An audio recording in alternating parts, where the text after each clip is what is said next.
मंत्री उदय सामंत राज ठाकरेंच्या भेटीला. उदय सामंत भेटीसाठी शिवतीर्थ निवासस्थानी दाखल. मनपा निवडणुकीच्या पार्श्वभूमीवर भेटीला महत्त्व.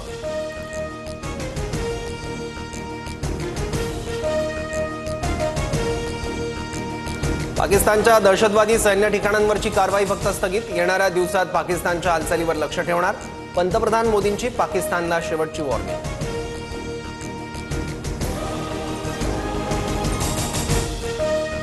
दहशतवाद आणि बोलणी सोबत होऊ शकत नाही. पाकिस्तानची बोलणी फक्त दहशतवाद आणि पीओकेवरच.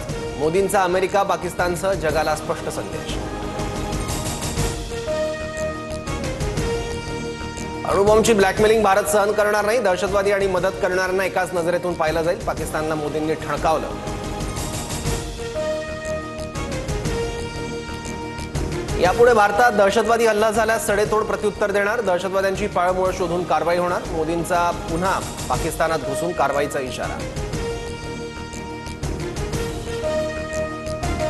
भारत आणि पाकिस्तानच्या डीजीएमओमध्ये संवाद. कुठल्याही प्रकारची आक्रमक कारवाई करायची नाही. दोन्ही देशांच्या डीजीएमओंची हॉटलाईनवरून बातचीत. तर शस्त्रसंधीचं उल्लंघन होणार नाही, पाकिस्तानची ग्वाही. युद्ध थांबवाल तरच व्यापार करू, अन्यथा व्यापार थांबवू असं दोन्ही देशांना म्हटलं. भारत पाकमधील युद्धविरामामुळे कोट्यावधी लोकांचा जीव वाचला, ट्रम्प यांचा दावा.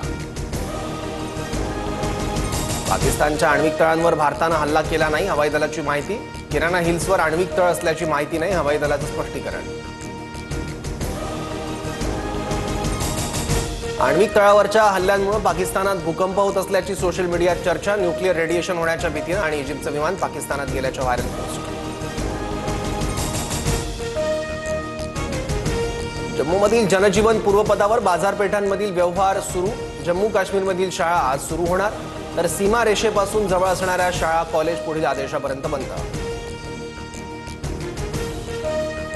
आज राज्य मंत्रिमंडळाची महत्त्वाची बैठक. दुपारी 12 वाजता बैठकीचं आयोजन. शरद पवारांनी अजितदारांसोबत सत्तेत जावं. शरद पवारांकडे अनेक आमदारांनी भूमिका मांडली. सूत्रांची माहिती. कल्याण डोंबिवली टिटवाळा परिसरात 8 तास पाणीपुरवठा बंद. उद्या देखील कमी दाबानं पाणीपुरवठा होण्याची शक्यता. बेस्ट बसच्या तिकिटात दुप्पट भाडेवाढ आकारल्यानं प्रवाशांमध्ये नाराजी. बस सेवेत सुधारणा कधी होणार, प्रवाशांचा सवाल. एसटी महामंडळाकडून राज्यात लवकरच नोकर भरती केली जाणार. एसटी महामंडळाचा मोठा निर्णय. राज्यात 10 ते 15 हजार जागा भरण्याचा निर्णय. शिर्डीला जाताना जालन्याच्या भाविकांच्या कारला अपघात. पती पत्नीचा मृत्यू तर 5 जण गंभीर जखमी. राज्यातील अनेक जिल्ह्यांना अवकाळी पावसानं झोडपलं. विजांच्या कडकडाटासह वादळी वाऱ्यानं सर्वत्र धुमाकूळ. बीड, छत्रपती संभाजीनगर, हिंगोली, नाशिक, लातूर आणि रायगडमध्ये मोठं नुकसान. आज 10वीचा निकाल जाहीर होणार. दुपारी 1 वाजता 10वीचा ऑनलाईन निकाल पाहता येणार. जळगावच्या सराफा बाजारात सोन्याच्या दरात मोठी घट. सोन्याचे दर 93,800 रुपयांवर. मागील 48 तासात सोनं 2,800 रुपयांनी घसरलं. ग्राहकांना मोठा दिलासा.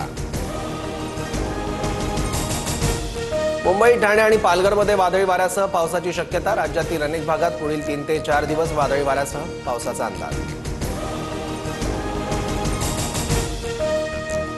आयपीएलचे उर्वरित सामने 17 मे पासून सुरू होणार. तर अंतिम सामना 3 जूनला. भारत पाक तणावाच्या पार्श्वभूमीवर स्थगित झालेला आयपीएल पुन्हा सुरू होणार.